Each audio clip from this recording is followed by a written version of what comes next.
الحمدللہ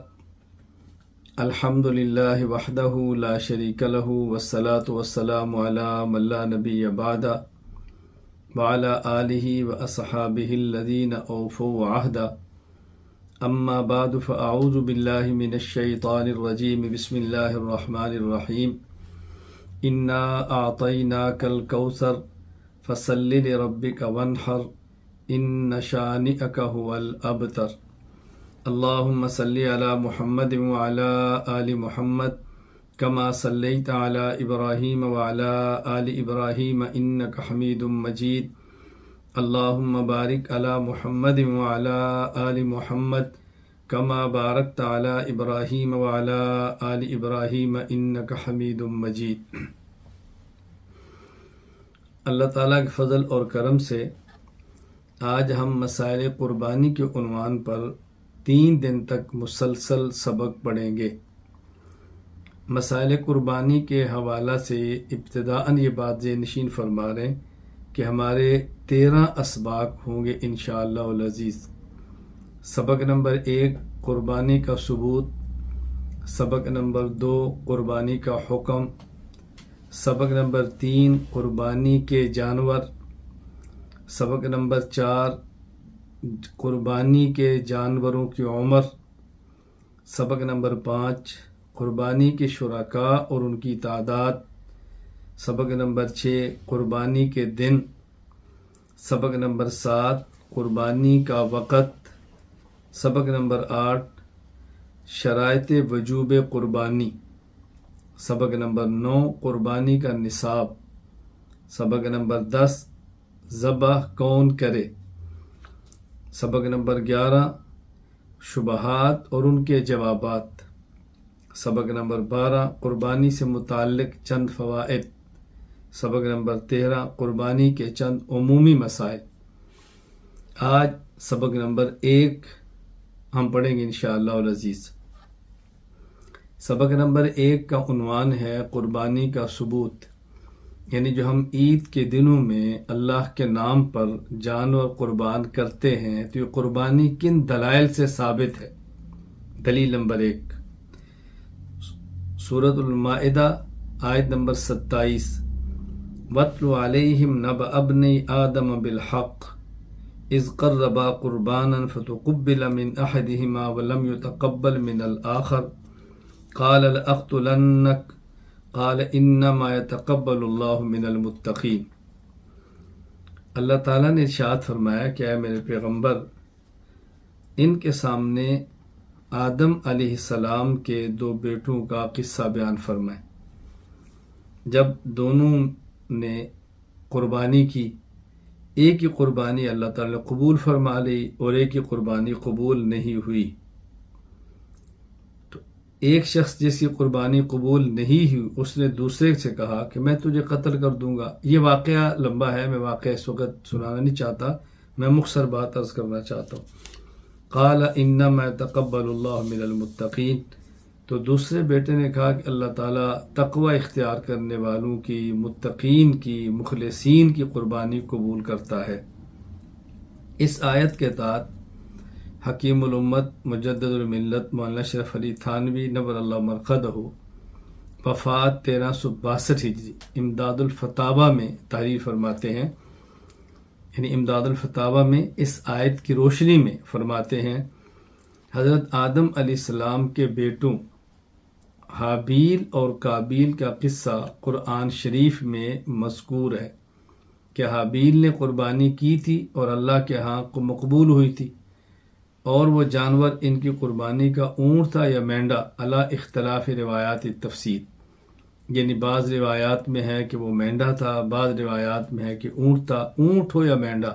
قربانی کی تھی اور اللہ تعالیٰ نے قبول فرمائی تھی۔ آگے حکیم الامت حضرت تھانوی رحمہ اللہ فرماتے ہیں اور جب سے اب تک، یعنی آدم علیہ السلام کے دور سے لے کر آج تک، اور جب سے اب تک سب امتوں میں ان جانوروں کو ذبح کرنا جاری و مشروع رہا،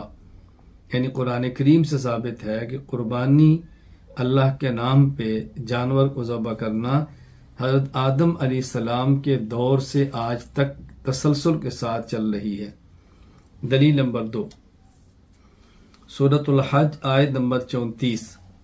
وَلِكُلِّ أُمَّةٍ جَعَلْنَا مَنْسَكًا لِيَذْكُرُوا اسْمَ اللَّهِ عَلَىٰ مَا رَزَقَهُم مِّن بَهِیمَةِ الْأَنْعَامِ، ہم نے ہر امت کے لیے قربانی مقرر کی تاکہ وہ چوپاؤں کے مخصوص جانوروں پر اللہ کا نام لیں جو اللہ نے عطا فرمائے۔ یعنی ہر جانور کو قربانی میں ذبح نہیں کیا جاتا، وہ مخصوص جانور ہیں جن کو قربانی میں ذبح کیا جاتا ہے۔ اس کی تفصیل آگے آئے گی۔ اس آیت کے تحت تفسیر ابن کثیر میں حضرت علامہ عماد الدین ابو الفداء اسماعیل بن خطیب ابی حفص عمر بن کثیر دمشقی شافعی رحمہ اللہ وفات 774 ہجری فرماتے ہیں، یخبر تعالی انہ لم یزل ذبح المناسک و اراقۃ الدماء علی اسم اللہ مشروعا فی جمیع الملل۔ اللہ تعالیٰ نے اس آیت میں یہ بات سمجھائی ہے۔ اللہ تعالیٰ اس آیت میں ارشاد فرما رہے ہیں کہ قربانی کا جانور ذبح کرنے اور اللہ کے نام پر ان جانوروں کا خون بہانے کا حکم تمام امتوں کو دیا گیا۔ دلیل نمبر 3، سورۃ الکوثر آیت نمبر 2، فَصَلِّ لِرَبِّكَ وَانْحَرْ، اپنے رب کی آپ نماز پڑھیں، اپنے اللہ کے لیے نماز پڑھیں اور اپنے اللہ کے لیے آپ قربانی کریں۔ اس آیت کے تحت تفسیر احکام القرآن الجساس میں امام ابو بکر احمد الرازی الجساس رحمہ اللہ تعالی وفات 370 ہجری، حضرت حسن بصری رحمہ اللہ وفات 110 ہجری کے حوالے سے فرماتے ہیں کہ حضرت نے فرمایا تھا صلاۃ یوم النحر و نحر البدن، کہ اس آیت سے دو باتیں ثابت ہوئیں۔ نمبر 1، عید کے دن نماز پڑھنا، اور نمبر 2، عید کے دن اللہ کے نام پر جانور کو قربان کرنا۔ دلیل نمبر 4،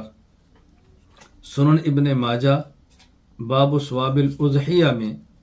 امام ابو عبداللہ محمد بن یزید ابن ماجہ القزوینی رحمہ اللہ تعالی وفات 273 ہجری حدیث پاک نقل فرماتے ہیں کہ زید بن ارقم رضی اللہ تعالیٰ نے فرمایا، صحابہ کرام رضی اللہ عنہ اجمعین نے رسول اکرم صلی اللہ علیہ وسلم سے پوچھا، یا رسول اللہ ما هذه الاضاحی، یہ جو ہم قربانیاں کرتے ہیں ان قربانیوں کی حقیقت کیا ہے؟ تو رسول اکرم صلی اللہ علیہ وسلم نے ارشاد فرمایا، سنت و ابیکم ابراہیم علیہ السلام،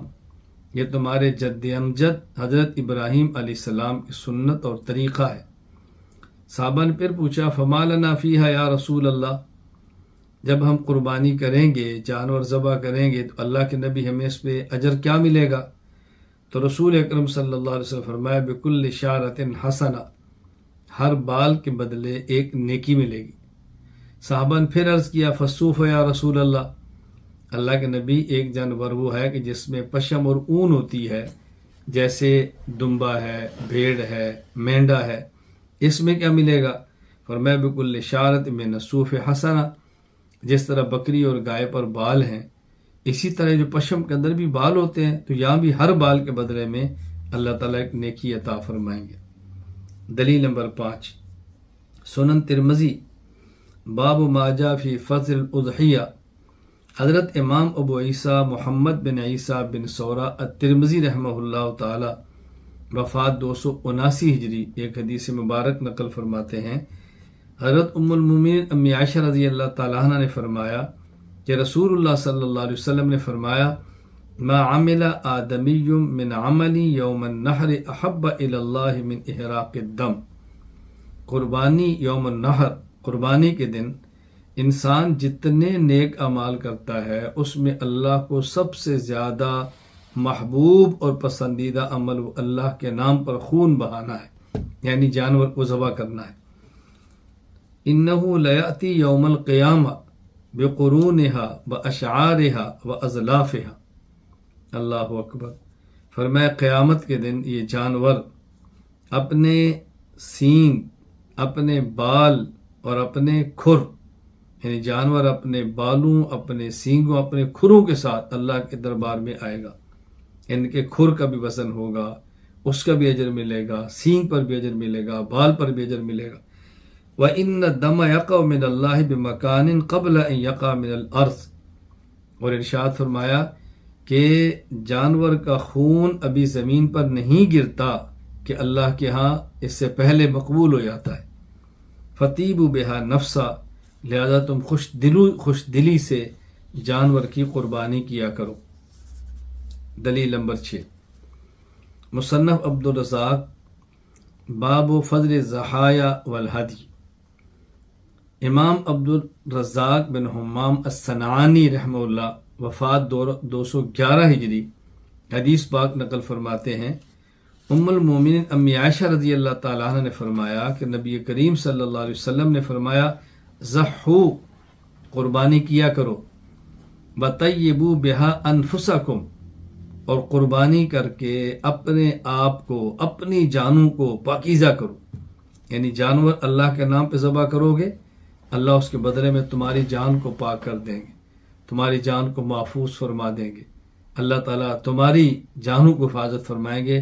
تو جس طرح تم مال دیتے ہو تو مال پاک ہوتا ہے، اللہ کے راہ میں جانور ذبح کر کے اپنی جان کو پاک کر لو، محفوظ کر لو۔ فَإِنَّهُ لَيْسَ مِن مُسْلِمٍ يُوَجِّهُ ضَحِيَّتَهُ إِلَى الْقِبْلَةِ إِلَّا كَانَ دَمُهَا وَفَرَسُهَا وَصُوفُهَا حَسَنَاتٍ مُحْضَرَاتٍ فِي مِيزَانِهِ يَوْمَ الْقِيَامَةِ۔ فرمایا جب بھی کوئی شخص مسلمان اپنے جانور کو ذبح کرنے کے لیے قبلہ کی طرف اس کا منہ کر کے لٹا دیتا ہے، اللہ اکبر، ان جانور کی قربانی دیتا ہے، تو اس جانور کا خون، اس جانور کا گوبر، مینگنیاں، اس جانور کا اون، بال، یہ بھی قیامت کے دن اللہ کے میزان میں تولے جائیں گے۔ تو یہ میں نے آپ کی خدمت میں 6 دلائل بیان کیے ہیں کہ قربانی کرنا قرآن کریم کی آیات اور احادیث مبارکہ سے ثابت ہے۔ 3 آیات پیش کی ہیں اور 3 احادیث پیش کی ہیں۔ یہاں ایک بات میں اشارہ کے طور پہ عرض کرتا ہوں، اختصار کے ساتھ، تفصیل میں نے اور مقامات پر بیان کی بھی ہے، وہ یہ کہ رسول اکرم صلی اللہ علیہ وسلم نے قربانی کے فضائل ارشاد فرماتے ہوئے قربانی کے جانور کے گوشت پر اجر ذکر نہیں فرمایا جس گوشت کو کھایا جاتا ہے۔ جانور کا گوشت ہے، جانور کی کلیجی ہے، جانور کا مغز ہے، جانور کے پائے ہیں، جانور کی یہ چیزیں ذکر نہیں فرمائیں، بلکہ وہ بال جو پھینک دیے جاتے ہیں، وہ گوبر جو غلاظت ہے جس کو پھینکنا ہی پھینکنا ہے، استعمال کیا کریں گے، کھر پھینک دیے جاتے ہیں، تو وہ چیزیں جو استعمال میں نہیں آتی اس کا ذکر فرمایا کہ اللہ اس پر بھی اجر دیتے ہیں۔ تو بتائیں وہ گوشت جو تقسیم ہوتا ہے، وہ گوشت جو احبا اصدقاء رشتہ داروں کو دیا جاتا ہے، اعزاء اقارب کو دیا جاتا ہے، دین کی خدمت کرنے والوں کی خدمت میں ہدیہ کیا جاتا ہے، یا اپنے بچوں کو کھلایا جاتا ہے، اللہ کے نام پہ ذبح کر کے خود کھایا جاتا ہے، اس گوشت پر اللہ تعالیٰ کتنا اجر عطا فرمائیں گے۔ کیا رسول اکرم صلی اللہ علیہ وسلم کے مبارک کلام میں فصاحت اور بلاغت ہے، اور کیا آپ کا سمجھانے کا انداز ہے۔ ہمارا سب کچھ رسول اکرم صلی اللہ علیہ وسلم کے نالین مبارکین پر قربان ہو۔